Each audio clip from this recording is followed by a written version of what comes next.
Good morning. So on February 7th, earlier this month, I celebrated 9 years with my spouse and partner in crime, Zach Waffle. And yes, that is his real last name, like the breakfast food. So as you can imagine, it leads to lots of jokes in our house about food, like Waffle House, Waffle Crisp, Waffle Cones, IHOW, the International House of Waffles. It's a fun last name, and when we were talking about getting married, we talked about hyphenating our names, possibly. You know, Rich Waffle. Waffle Rich. Either way, it sounded like an off-brand pancake syrup. So, no hyphenation. Sorry, Waffle. So I and most of our friends call Waffle by his last name. Some of our friends primarily know Waffle as Sarah, which is his legal name and the name he went by in college. Our close friends now know him as Zachary, his preferred name. And if you haven't guessed yet, my partner Waffle is transgender. Before I go on, I should say that it's actually very impolite to ask a transgender person about their history before they transitioned, their legal name, or anything like that. However, Waffle and I are both comfortable talking about ourselves as a way to educate other people about LGBTQI issues. So that's lesbian, gay, bisexual, transgender, queer or questioning, or intersex. So I have Waffle's explicit permission today to talk about him, talk about us, talk about his legal name, etc., as long as I don't totally embarrass him. Like, for example, I probably shouldn't mention how his first girl crush was on Gillian Anderson from The X-Files, or how much he liked NSYNC in the late 90s. A lot. There are other NSYNC fans in the house. So Waffle was assigned female at birth, grew up as and was raised as a girl, and identified as a lesbian woman in college. And towards the end of college, Waffle came out as transgender and identifies now as a boy. Now, unlike some of the transgender people you may have seen on TV or in movies, Waffle doesn't necessarily feel trapped in the wrong body. Now, that's very real and very true for a lot of transgender people, but it's definitely not everyone's story. And for Waffle, he just feels like he is definitely not a woman. He still goes by Sarah at work and on his legal documents, and he has no plans to change that, nor does he want to right now. He identifies as transgender in the big umbrella definition of the word, as someone who is gender non-conforming and just doesn't identify with the sex they were assigned at birth. He identifies as a boy, a Waffle. Now, me, I identify as a cisgender woman. I'm attracted to people of any gender, so I've dated men, I've dated women, I've dated waffles. Just the one Waffle.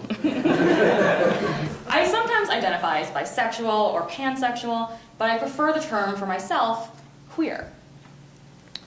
Now, queer is one of those words that comes really loaded with baggage. Queer used to be and still is a slur for people who are gay, lesbian, and bisexual, a bad word. However, queer has also become a useful and inclusive term for all sexual orientations and gender expressions. So I am queer today because I find power in that word. It's a word that's been taken back by the community to be something affirming and good when we use it for ourselves. So today, I'm going to use the word queer as an umbrella term for all sexual orientations, and I'm going to use the word trans as an umbrella term for all gender identities and expressions. This is partially because those words are inclusive of many, many identities that I couldn't even list off today because there are so many of them. Also because saying LGBTQI, and I could add more letters to that, is a mouthful. So some of you may be uncomfortable with the word queer, and I totally acknowledge that and understand where you're coming from. I just want you to know that I'm using it today in a way that's very positive and affirming for me as well as other people in the community. So Waffle and I, we identify as a queer couple, even though we are technically a man and a woman together. And on paper, we are a same-sex couple because both of our IDs say F, female. So 2.5 years ago, we got what we call queer married at the First Unitarian Church of Rochester by our minister, Reverend Kaelyn Anderson, who did an amazing job performing her first ever gender-neutral ceremony. So because Waffle has people in his life that know him as Sarah and people that know him as Zach, we asked that Kaelyn work with us to craft a ceremony that did not refer to Waffle's gender pronouns, he, his, her, she, her, whatever the other one is, at all. I think it was probably an unusual request and definitely a challenging request for Kaelyn, but you know her, she jumped right in. She included us in the process, and it was an amazing ceremony. So suffice it to say that labels, identities, words are pretty complicated for us. And it was with this in mind that I think Kaelyn asked me to talk about this topic today. So what I'm going to talk about today is allies. So straight people who support queer people, identities, and communities, or cisgender people who support transgender people, issues and communities. Now, allies are incredibly important, and I'm going to guess that a lot of you here today already identify as an ally, which is great. So when Waffle and I first came to the First Unitarian Church, I had just moved to Rochester from my former job at Planned Parenthood. I was organizing the first ever benefit production of Eve Ensler's The Vagina Monologues. And I heard that the First Unitarian Church had this big sanctuary that they sometimes let nonprofits use for free. So I was totally going in, just scoping out the church for free event space. That was my only goal. And like many who wander into this UU faith, I came in a huge skeptic, but I left a believer. We were just happily surprised at how welcoming the Unitarian Universalist faith is. It was at First Unitarian Church, lots of people wear rainbow stickers on their name tags just to show that they're an ally to the community. So it was those rainbow stickers. And it was a big sign supporting same-sex marriage on the front of the church. These are just subtle signs that we were among people who get it, who really welcome diversity. So we kept coming back, and not too shortly after, these two Christians turned agnostics became Unitarians. Now, when we got married in 2011, we never thought same-sex marriage would pass that same year, even though there was an active campaign to legalize it in New York State, and we were part of that campaign. But literally days after our June wedding ceremony, the New York State Legislature passed the Marriage Equality Act. I was picking up Waffle from work when the vote was happening on the Senate floor, which was the pivotal moment in the fight. And I was, in the car trying to tune to some AM or FM station that might be covering it, and just like willing Waffle to get out, because I was like, come on, I feel like we need to be home for this. So finally he got out. It felt like hours. I was sitting there waiting. And as soon as we walked in the door, we turned on the TV. And we sat down on the couch, fingers locked, and we waited. I looked over at Waffle, and he had tears in his eyes, and I had tears in mine too. And we held our breath. Everyone watching that vote was holding their breath. All across the nation, there were people holding hands, holding their breath. And by a very narrow margin, the bill passed. And we looked at each other, we kissed, and said, I love you. Yet, as we celebrated the marriage victory, there was a part of myself that felt disconnected from the celebration. You see, there's a long and painful history within the queer and trans movement of excluding transgender people and issues, focusing mainly on the L and G in LGBT, the lesbian and gay. You may or may not know that at the same time we were fighting for marriage, we had also been working on a bill called the Gender Expression Non-Discrimination Act, or GENDA for short. Now, GENDA would just provide some legal protections for transgender and gender nonconforming people in the state who can currently be denied housing, be fired from their jobs, or be denied public accommodation just for their gender identity or expression. And Jenna was widely approved of by the public. In every poll for years, it polled much higher than marriage. It was very passable. But the governor wanted to do marriage. That was the bill he wanted to do. And the gay and lesbian community, who was much more organized than the transgender community, just more people doing that work, they really wanted to do marriage first. And the allies were really compelled by marriage. They understood that issue. So marriage happened first. And when the next year came around, I knew in my heart that many of the marriage activists that I had worked alongside would move on to the next gay or lesbian issue, leaving transgender folks holding the bag again. Now, I benefit from same-sex marriage since we are same-sex married on paper, but as an ally to transgender people, it broke my heart to know that so many of those marriage activists either didn't know or didn't care about their transgender brothers, sisters, and friends. And sadly, I was right.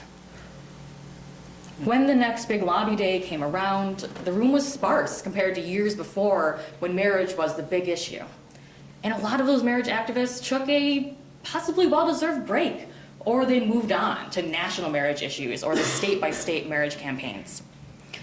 Now, during the New York State marriage campaign, lots and lots of people, politicians, activists, promised those of us that were also doing transgender rights that that was going to be the next big thing. Transgender rights would be the next big thing in New York.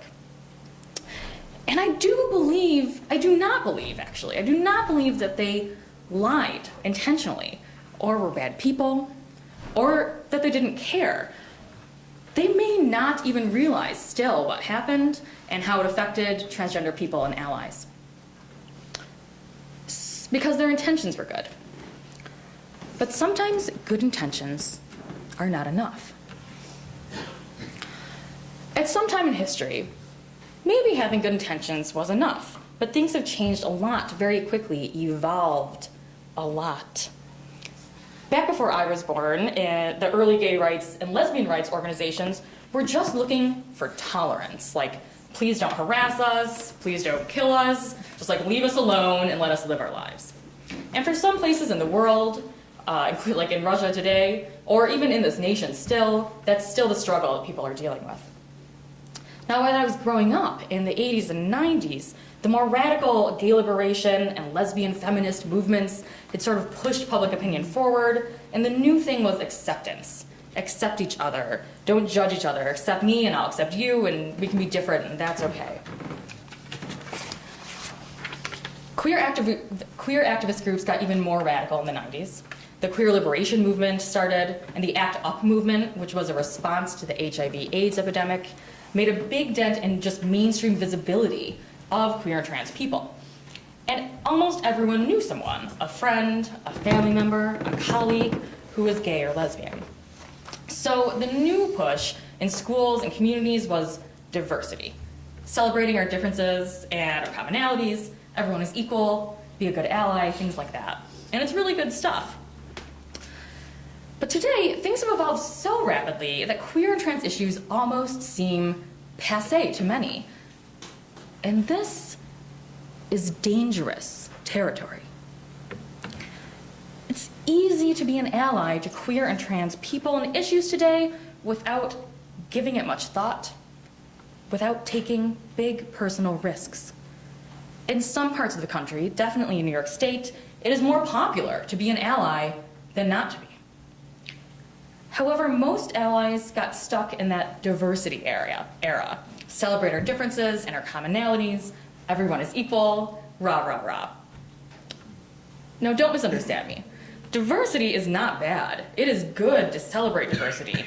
Waffle and I were recently part of an OWL program, Our Whole World, middle school class on gender identity at the First Unitarian Church. And if you don't know, Our Whole Lives is this incredibly awesome sexuality education curriculum at our churches. What's amazing to us is that kids today really don't care about people being different. That diversity message has finally sunk in. I mean, that's the difference with this generation, and that's pretty cool. But it also means that the real discrimination that queer and trans people still face today is less visible and more subtle. And it's easy to get lost in our good intentions when we believe that everyone is equal.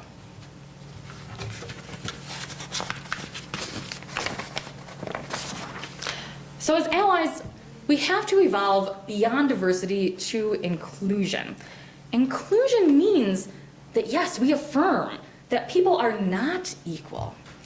And we create spaces and practices that hold up equity. Now, here's the difference between equality and equity, because a lot of people think they're the same thing. And I'll explain it in a quote from social justice author Vernon Walls. Equality is providing everyone with a pair of shoes. Equity is providing everyone with a pair of shoes that fits. So imagine I asked all of you, myself, we all took off one shoe, made a big pile of shoes up here, and then we just randomly redistributed the shoes. So maybe you get your shoe back, maybe you don't, probably not. And now everyone has 2 shoes again, equality. We all have the same number of shoes. However, some of us are gonna have shoes that don't fit, aren't our style, have high heels or don't have high heels, that are uncomfortable, right? So making sure everyone has a pair of shoes that fits, that's equity. And making sure that everyone feels included, not just celebrated, is the difference between diversity and inclusion. And until we work on inclusion, we can't be good allies. We all want to be great allies, we do. And as a cisgender person, I want to be a good ally to transgender folks and communities. However, and here is the hardest part of it, sometimes we fail. Sometimes we don't even know that we failed until someone else calls us on it. And as a community and as individuals who truly care about needs greater than our own, it's really hard to hear that what we're doing isn't right or is not good enough. I'm a fixer. Are any of you fixers? Yeah, like I look out in the world and I think, wow, I have it really good. Like I really need to appreciate what I have, but I see that other people are not having as easy a time, and I want to be a part of that solution. I want to fix it. Like when I was a little kid, I was the one that was always tying other kids' shoes if they didn't know how, or instead of tattling on the bad kids, I would try to keep them out of trouble. My mom had a saying, Kaelyn is always rooting for the underdog, and I don't think it was a compliment. Sometimes, though, an ally's role is not to fix. Sometimes an ally's role is to step back, to take up less space, to support people as they fight their own battles, and to listen to people and address what they really need. And this, friends, is so much harder than fixing. We want to fix because we have good intentions. We want to help. But sometimes good intentions are not enough. Sometimes we get it wrong because of our good intentions. So even before Waffle came out as trans, he got lots of stares and rude questions in public restrooms. He's always been tall, 6'1". He has always had like a short masculine haircut ever since I've known him and worn masculine clothes. So he tries to never use public restrooms at all if he can avoid it, unless there is a single stall unisex restroom like you have here, which is very nice. So when he absolutely has to, he chooses to use the women's room. And it makes him pretty uncomfortable. Now I should say that a lot of transgender people choose to use the restroom that matches their gender, whatever that is. So a lot of trans men would prefer to use the men's room. However, as far as Waffle is concerned personally, the option is sort of like risking beat up in the men's room or risk being stared at in the women's room. So he picks the women's room. And he also says the men's room is a lot grosser, which I don't know from personal experience if that's true or not, but there's a cleanliness factor in the decision as well. So anyways, I still get really annoyed when people are rude to Waffle in the bathroom. I mean, we're all there to do the same thing. There's really no need to make a big deal out of it. And they do things like ask him if he's in the wrong place or just make it uncomfortable. So I used to literally yell at people in the bathroom. And I would say things like, yeah, you're in the right restroom. Or she's a girl, stuff like that. And they would get super embarrassed, of course, and sort of scurry away. And I felt quite good about this. I was like, I have adequately protected my Waffle. I stood up for him. I'm being a good ally. And after I'd done this a few times, Waffle angrily asked me to stop. I was taken aback. I thought I was being the best ally ever, defending him from the mean people in the bathroom. I had good intentions. But the reality was, in his mind, I was not only saying things that were kind of transphobic. She's a girl, that's not true. I was also drawing more attention to him, which was the exact opposite of what he wanted and needed in that moment.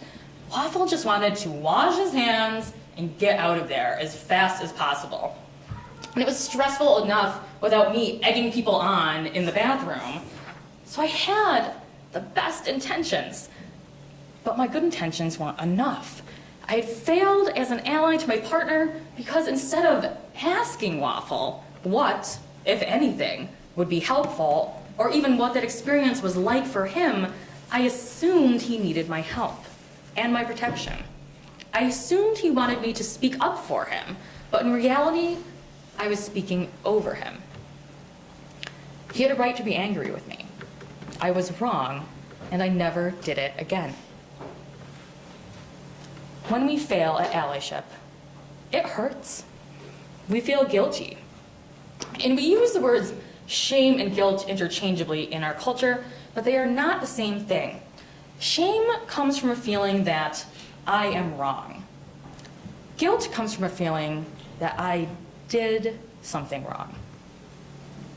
Shame is often something put on us by society. It's something that's unfair, and it's also something that hopefully we can work through and move on from. Guilt is there because we feel that we did something wrong, even if we did not intend to, even if we had the best intentions. And living with guilt, understanding why it is there, can be heartbreaking work. It makes us look at ourselves in an ugly light, and it's not easy. When confronted with guilt, we can get emotional. We sometimes get defensive. I'm just trying to help you. Or maybe we get sad and go inside of ourselves. I'm the worst. I shouldn't even try to help. And often we just let ourselves get stuck there in that guilt place. And we focus on our own feelings and reactions. And, well, by focusing on our own guilt, instead of listening to the people and communities we want to support, we actually make the whole issue about us instead of them. We focus on our own good intentions instead of learning and growing from our experiences and our feelings. And it is by owning our guilt, by being honest about it when we mess it up, that we live into allyship. Now, we throw the word ally around today about as casually as we do friend. Here's a situation that happens with unfortunate frequency. You find out that someone you are casual friends with, a distant neighbor, a coworker, maybe a Facebook friend, has lost a loved one. And so being good and empathetic people, we reach out, right? With a message of support. So sorry for your loss. We're thinking of you, we're praying for you. Maybe we even send a card. There's nothing bad about that. It hopefully comforts our friend. It's a good-hearted thing to do, and there are lots of good intentions there. However, doing that is not the same as being a true and close friend, a good ally. It's not the same as talking to that person privately and asking what they need, a meal, a hug, a good cry. It's not the same as holding your friend's hand or getting a cup of coffee together or going to their home and taking care of them while they heal. There's a big difference, right? That's a difference between saying you're an ally and being an ally. It's more than the good intentions. It's more than just acting on your good intentions. It's acting on your intentions in a way that helps your friend get what they need to become whole. And of course, you would never go to your friend's house and then proceed to tell them about how their grief reminds you of a situation that happened to you, how you lost a loved one and how hard that was, and how their experience is making you feel, and how you can help them out because you know from your experience what it's like. We all know that would be a really jerky thing to do, because it's not about you and your feelings and your expectations and experiences. It's about your friend's feelings and experiences. And your job in that difficult moment of being a good friend is mostly just to listen. Allies don't let their own feelings, get in the way of being a good and true friend. So where to begin? We begin by working on ourselves, by educating ourselves if we need more education, and we do. I need education regularly, and I educate other people about this stuff as part of my job.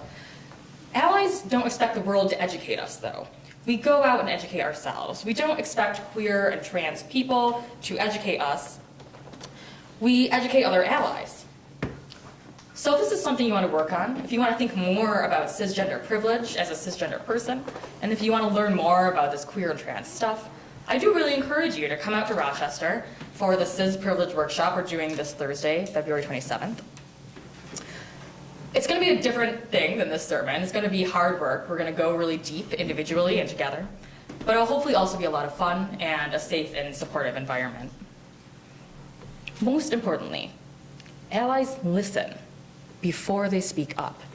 We ask what our friends need instead of assuming that we know, and we use our powers for good by amplifying the voices of others without speaking over them.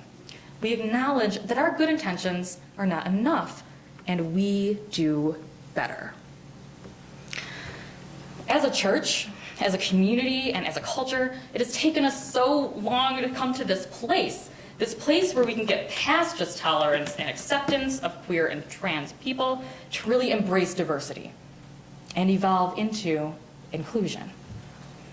If we weren't already so great with diversity in the Unitarian faith, which we are, we're so good at it, if we hadn't already worked so hard on diversity, we wouldn't even be able to have this talk today. We wouldn't be at this level of allyship.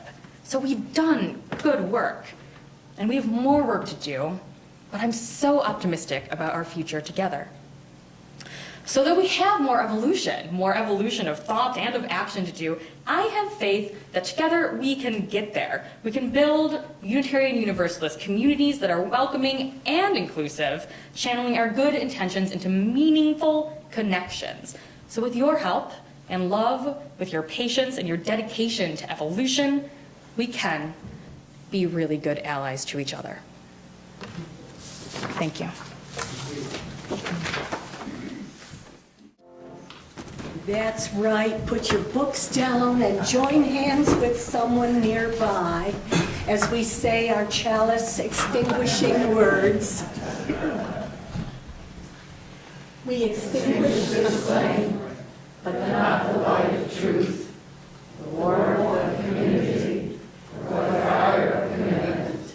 These we carry in our hearts until we are together again. Go in love. Join us for worship every Sunday at 10 a.m. at the Unitarian Universalist Church of Canandaigua, a welcoming congregation. We are located at 3024 Cooley Road, 4 miles west of South Main Street, Canandaigua, just north of the intersection with Routes 5 and 20. Look for the blue signs just before the turn. Your comments about this program or questions about the church are welcome at 585-396-1370 or at our website, www.canandaiguauu.org. Producer and editor, Daniel Brigham.